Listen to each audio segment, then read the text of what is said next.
Latin Amerika'nın en büyük köle marketine hoş geldiniz. Salvador.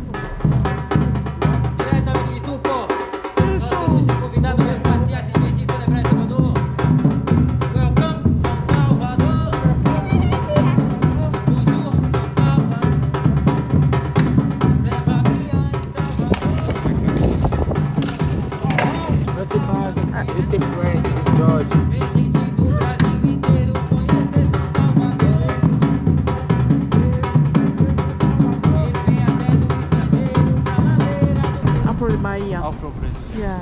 But please don't get anything than this guy and this sister, do you know, ma? Wow, muito Muito obrigado, amigo. Because if you do that, I'm killing you. Respecting me. Alright? Dediğim gibi burası Latin Amerika'nın en büyük köle marketi. Arkamda görmüş olduğunuz yer 1500'lü yıllarda Afrikalıların satıldığı, köle ticareti yapıldığı yer. Şurası da zindan diyebiliriz. Burada bekletiliyorlardı, buraya getiriliyorlardı ve buradan köleler yukarı çıkartılıp satılıyordu. Bu bölgede kraliyet bölgesiydi. Şu an ise böyle bir ticaret olmadığı için bütün şehir battı. Salvador 1500'lü yıllarda keşfedildi. 1500'lü yıllarda Portekizliler buraya gelip 1550'li yıllara kadar sömürdüler. Bu abim de Salvador'un kurucusu. Yani 1549 yılında burası artık şehir ve Portekiz'in başkenti diyor buraya. Bu abimiz de Zumbi, yani bu bölgenin son Afrikalı savunucusu. 1694 yıllarında Afrikalıların özgür olmasını isteyen son adam. Ardından da 1800'lü yıllarda yasa çıkıyor ve Afrikalılar özgür kalıyor. Bu abimiz aslında başaramıyor, ancak ilk adımı atan ve son adımı atan siyahi abilerden birisi. Şimdi gelelim bu şehir neden battı, neden çöktü, neden Portekiz'in başkentliğinden çıkarıldı. Şehrin başkent olma sebeplerinden biri köle ticaretiydi. Portekizliler 1500'lü yıllarda Afrika'dan, Güney Afrika taraflarından siyahi abileri getirip burada 5 dolar karşılığında sattılar. Yani siyahi abiyi Afrika'dan almak için 5 dolar para ödeyip buraya getirdiklerinde zenginlere şeker tarlalarında çalışması için 100 dolar karşılığında sattılar. Bütün o yolu siyahi abiler küçücük gemilerde hastalıklar içerisinde geçiyordu. 1861 yılına kadar bu ticaret devam etti. 1861 yılında ise ticaret yasaklandı. O döneme kadar Salvador, Latin Amerika'nın en gelişmiş ülkelerinden biriydi. Ancak yasak geldikten sonra ticaret engellendi ve köle ticareti artık bitti. Yani insanlar para kazanamadı. Peki buraya gelen köleler ne oldu? Kimisi serbest bırakıldı ve burada yaşamlarına devam etti. Ancak arkamda görmüş olduğunuz denizi, okyanusu her gördükleri zaman kendi memleketlerini özlediklerini dile getirdiler. Bu sebeple burada kalan siyahi abiler nüfusun %80'ini oluşturuyor. Salvador nüfusu neredeyse 5 milyon ve nüfusun %80'i, yani 4 milyonu siyahi. Peki neden siyahi abiler buraya getirildi? O dönem Salvador'un etrafı şeker pancarı, yani şeker üretimi için kullanılıyordu tarlalar. Ancak nüfus olmadığı için bu tarlalarda çalışacak insan yoktu. Bu sebeple siyahi abileri getirip ucuz işçi olarak burada çalıştırdılar. O dönem Salvador'un gelişmesindeki iki ticaretten biri şeker ticaretiydi, ikincisi ise köle ticareti. Burası Salvador'un tarihi bölgesi. Dediğim gibi uzun bir süre Brezilya 1800'lü yıllara kadar Portekiz'in sömürgesi halindeydi. Bu sebeple Portekiz mimarisi burada gayet yaygın. Wow, abi turistler vardı, adam bıçak falan çekti, büyük ihtimal götürüyorlar şu an herif.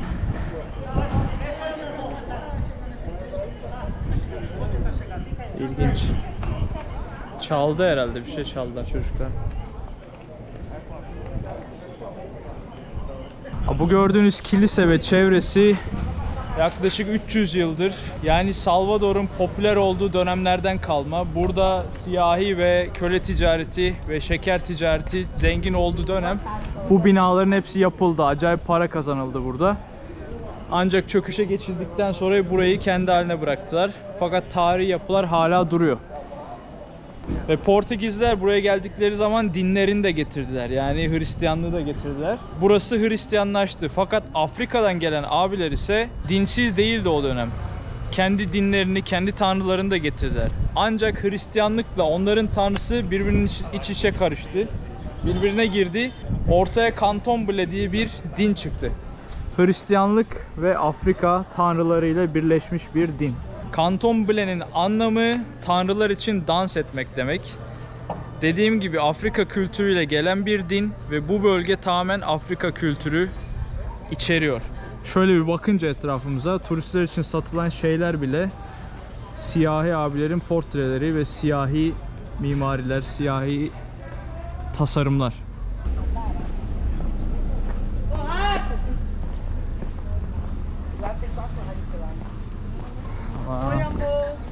Bu arkamda görmüş olduğunuz ablanın kıyafeti de özel kültürel bir kıyafet. Afrikalılarla birlikte gelen. Ve burada Afrika'dan getirilmiş Afrikalı abilere, sonradan Brezilyalı olmuş abilere Afro Brezilyalı diyorlar. Yani Afro bir şey, Afro bir şey olunca Afrikalı bir şey oluyor. Aynı zamanda bölge çok tehlikeli. Burası gerçekten tehlikeli. Demin gördünüz, bir abi yakaladılar. Hırsızlık yapmış. Polisler yakaladı, götürdü. Bu sebeple etraf polis kuvvetleriyle, askeri güçlerle dolu. Güvenlik had safha. Tabi bunun anlamı siyahi abilerden dolayı değil, bölgenin fakir olmasından dolayı, turistik olmasından dolayı. Quanto es? 20 reais o preço todo da perna. How much you say? 20. 20? É bem bonito. 20. So small, poquito. Yes. Passa de 10. Yes. How much this? 10. Tá fazendo a promoção ela? Actually, 10 is the sweetest price. Hold.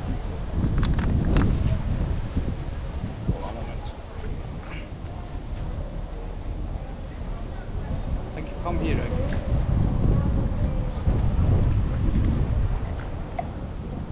Sou da onde? Argentina? No. Turco. Primeira vez? No entendi. Primeira vez no Brasil? Na Bahia? Sí, primera vez. Pero para mí, segundo veces. Para ele é a primeira. Sí, para él, primera. Seja bem-vindo. Sí. Este para Candomblé. Vida, saúde, amor, Ujú, paz, alegria, prosperidade, ujú. saúde e paz. No entendi. Esse afro cultura. Cultura. Cultura Afro. afro. Cultura afro da Bahia. Afro de Bahia. Afro Brezilya. Yeah.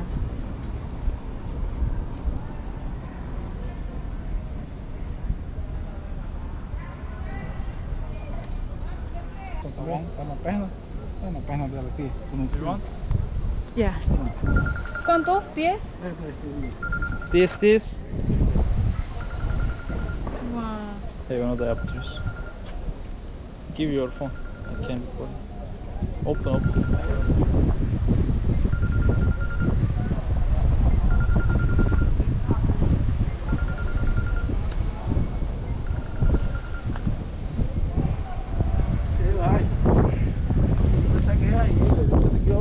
Obrigado. Quem que tá Obrigado, pintando amigo. todo mundo aí?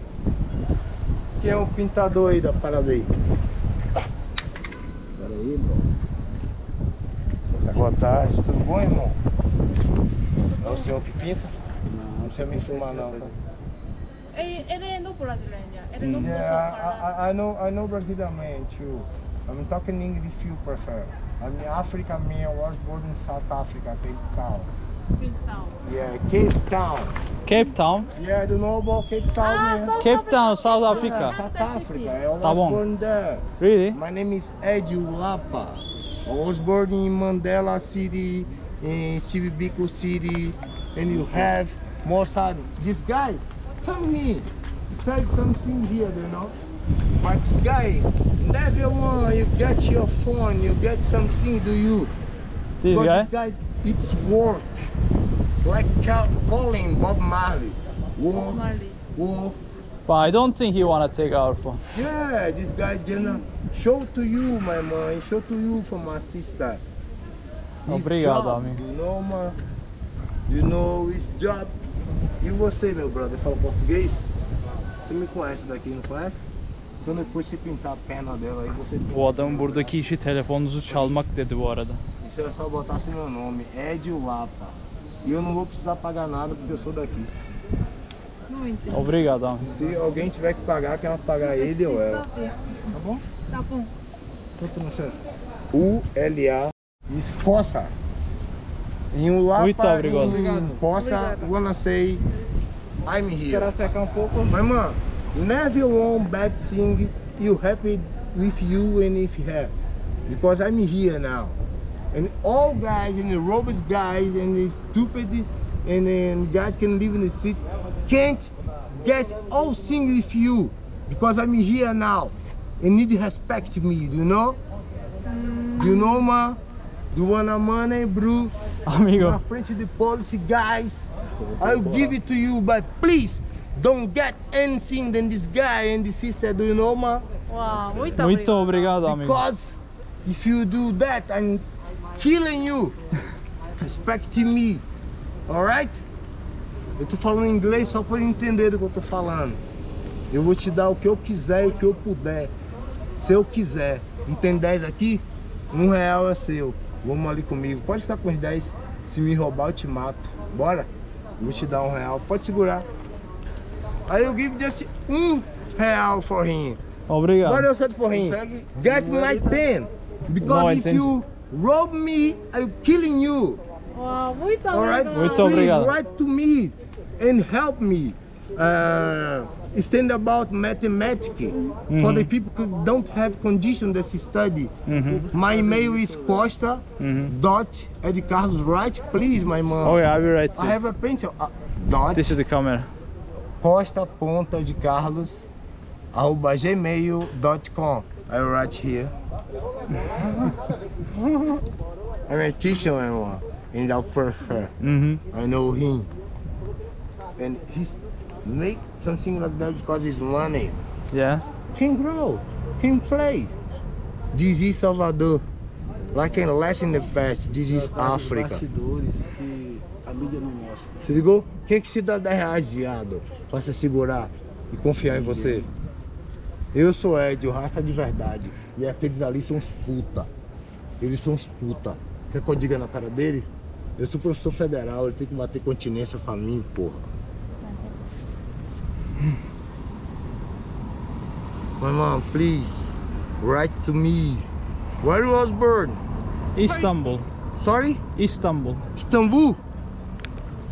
Escreva pra mim, cara. Eu não quero. I don't Turquia. want money. Türkiye. Turquia. Sim. Eu conheci uma menina de Israel. E na Turquia, cara, aconteceram muito caos. Aconteceram muita submissão. E acontece muito feminismo. Yes or no? Feminismo, do you know? Ah, yeah, yeah. Machismo, feminismo. Feminism. Sim. In Turquia, have a lot of feminism. Yeah. It's correct. You yeah. can't use some clothes like that if you stay in a specific place. Yes or no? Yes. Do you know to understand? Not understand, because under is down. You need to say overstand because over is up. I'm calling like a Rasta man. I'm a teacher. It's true.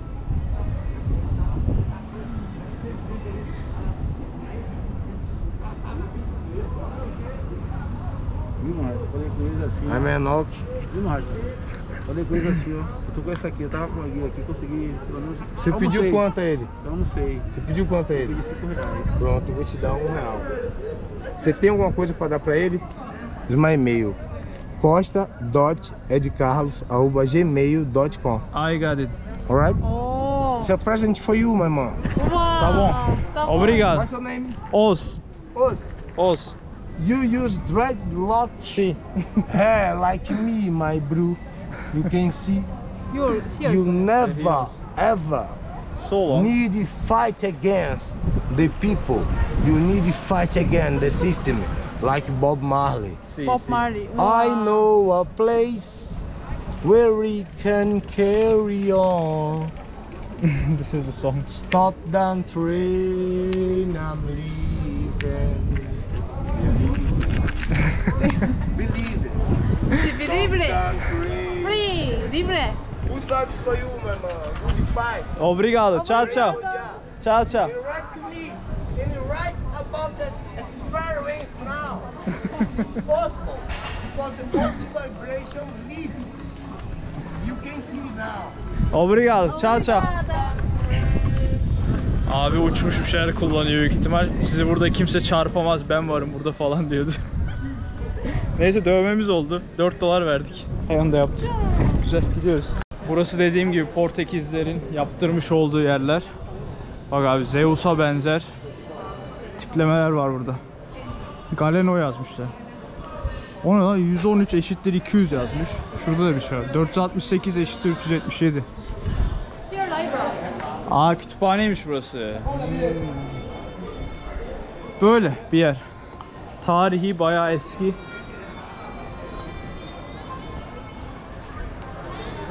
Güzel bir yer.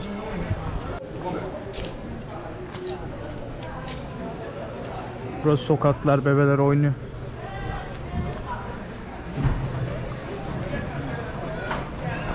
Burası dediğim gibi %80'i şehrin afro, yani siyahi. Hala da aynı, yaşayanlar hala aynı. Bak, Nijerya kültürü evi yazmış adam, Nijerya. O kolum şekil bu arada. Şimdi konumuz hazır. Afrika kültürüne gelmişken size capoeira'yı da anlatayım. Bir dans. Bunlarla çalınıyor. Fakat şu an kimse olmadığı için dans eden yok. Aslında bir dans olarak geçiyor ama dövüş sanatı capoeira. Nereden geliyor? Eskiden siyahi abiler atlı askerlerle savaşmak için dans görünümlü bir savaş geliştirmişler. Atlılarla geçen insanlara zıplayıp uçan tekme falan atıyorlar. Ellerinin üzerinde durup ayaklarıyla tekme falan atıyorlar. Takla atıyorlar. Bir dövüş sanatı ve dans. Çok agresif olduğu için dövüş diye de geçiyor. Ancak zamanla kaybolduğu için de bu dövüş sanatı dans olarak da kalıyor. Normalde şehirde çok ünlü. İnsanlar böyle meydanda dans ediyor, siyahi abiler.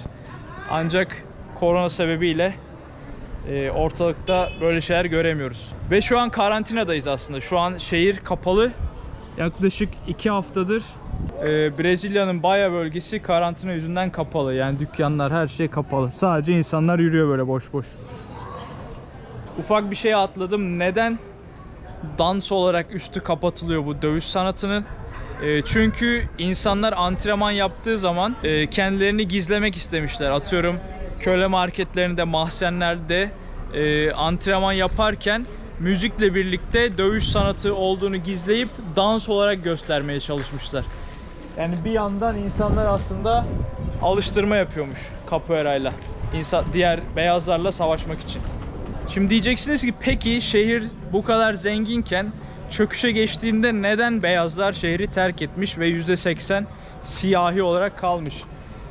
Durum şu, şehir kirli bir şehir, yani adı çıkmış bir şehir. Ticaret döndüğü için burada, siyahi ticaret döndüğü için burada kalan beyazlar iş sahibi hep. Siyahi abilerin satışından sorumlu. O yüzden zamanla şehri bırakıp gitmişler beyaz abiler. Bu sebeple nüfus azalmış beyazların. Siyahi abilerin nüfusu da %80 oranına ulaşmış şehirde. Ve tam bu sokakla alakalı da bir film var. What was the name? Movie name is Opayo. Opayo diye bir film var. Salvador'da çekilmiş. İzleyebilirsiniz. Böyle. Bak bu da enstrümanlardan biri capoeira için. Bir abi de orada çalıyor da kaçırdık onu ya. So it's just training.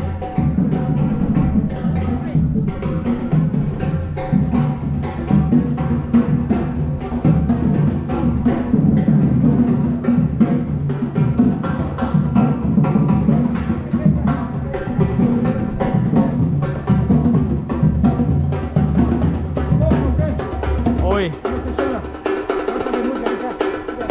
You gonna teach me? I cannot finish.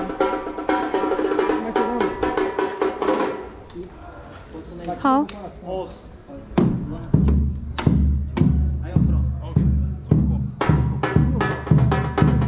Diretamente de Tuco. Nosso ilustre convidado veio passear sem registro de Brasil. Welcome, São Salvador.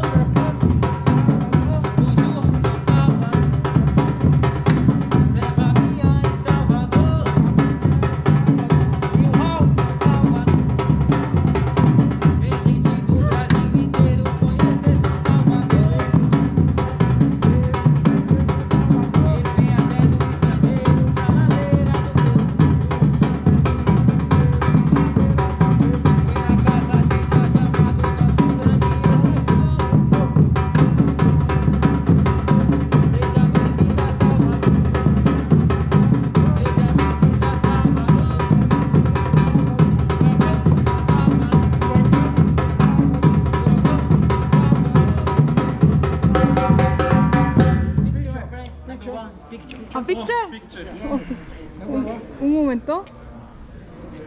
Number one.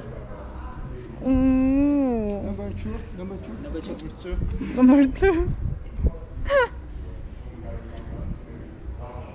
Agora, mira, tá? Ó, Can I tip you? temos Souvenir Bahia. souvenir Ah, this one. This I say to you, the play the para orange capoeira with this. Capoeira Bahia. Capoeira Bahia. Sim, capoeira Bahia. Leva para ajudar. Ah, this is the instrument. Yeah, Ah, this one Ding also. ding dong, ding ding dong, ding ding ding ding ding ding ding ding dong. Mira, cabulete. yeah, I know that. In Turkey we also. Yeah. Você pode levar para uma ajuda. Sim, sim. Quer o cabulete, berimbau. We don't need this, but I can tip you. This. Obrigado. Thank you very much. Thank you. Obrigada. Tá, tchau, tchau. Gördünüz abi, size Afrika kültürünü, Brezilya'daki Afrika kültürünü göstermeye çalıştım. Umarım başarılı olmuşumdur. Bu gördüğünüz capoeira müzikleri, işte o davullar hepsi Afrika kültüründen gelme. Sokaklarda satılan şeyler, insanlar, her şey Afrika kültürü. İnsanlar buraya gelip köle ticaretinden sonra burada kalıp kültürlerini buraya yaymaya devam etmişler. Dinden tut yeme çeşitlerine kadar. Mesela akarece burada yemiştik birkaç video öncekinde. Bir önceki videoda. Akarece aslında köle yemeği. Buradaki siyahi köleler yiyormuş akareceyi. Ancak şimdi bildiğin restoranlarda pahalıya satılan yemeklerden biri haline dönüşmüş. Ve Salvador'a şu an Brezilya'nın Roma'sı diyorlar. Yani İtalya'nın Roma'sı kadar ünlü. Brezilya'nın Roma'sı. İki tane şehir Brezilya'da çok ünlü. Rio ve Salvador. Parti konusunda. Rio'da da parti asla durmuyor. Salvador'da da asla parti durmuyor. Siyahi abilerin şehri Salvador. Bu arkamda görmüş olduğunuz yer Latin Amerika'nın ilk asansörü. Döneminde insanlar elle çekiyormuş aşağı ve yukarıya. Köle ticareti için. Ha, burada tarihler var, anlamıyoruz ama 1653 ile 1870 arasında bir şeyler var. Girelim. Ve burası ücretli. Ücreti de kişi başı 0,15 heyal, yani 0,03 sent yapıyor. O da 7 ile çarp 20 kuruş yapıyor kişi başı. 20 kuruş. Dois. Obrigado. Dediğim gibi 20 kuruş kişi başı. Latin Amerika'nın en büyük ilk asansörü burası. Ve korona öncesinde buradan günlük 50.000 kişi aşağıya inip çıkıyormuş, yani 50.000 kişi. Bak yazıyor 1873'ler falan yazıyor. Tarih çok eski. Evet.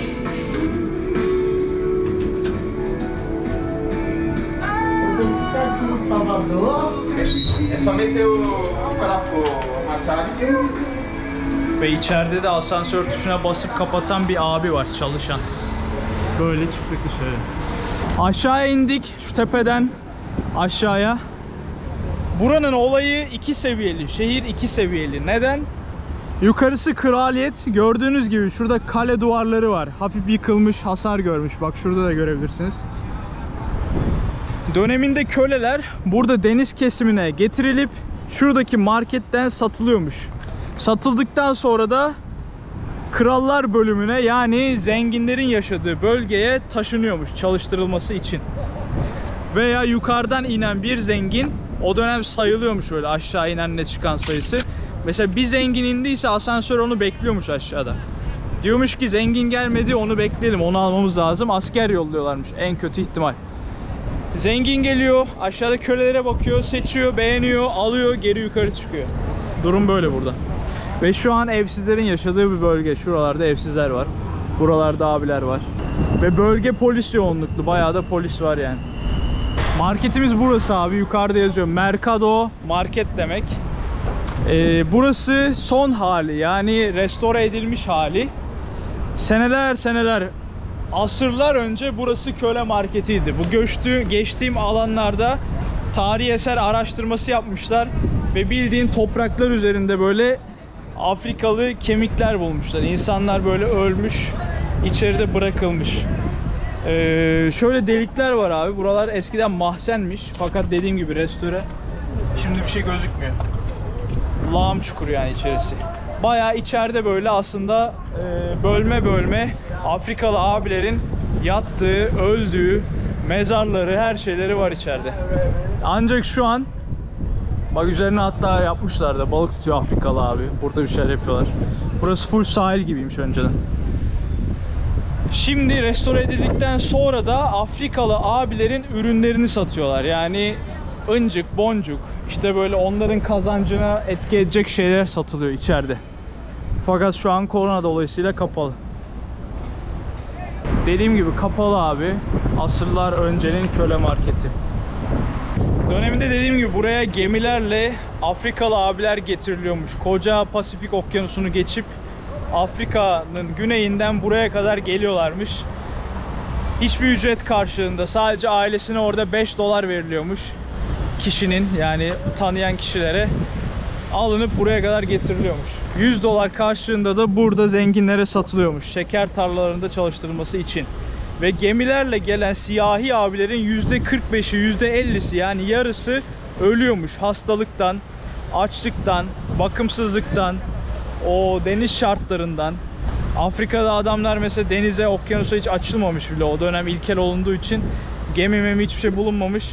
Ancak bir anda gemiye binilip götürülünce o hastalık, o yorgunluk, o telaş derken adamların %50'si ölüp yarısı buraya getiriliyormuş. Yani hesap et, 5 dolardan %50'si burada tanesi 100 dolar, adam karını bir tanesini satarak zaten çıkartıyor 100 kişi getirse. O sebeple çok umursamıyorlarmış yani ölenleri. Hatta buralar eskiden Afrikalı siyahi abilerin mezarlığıymış.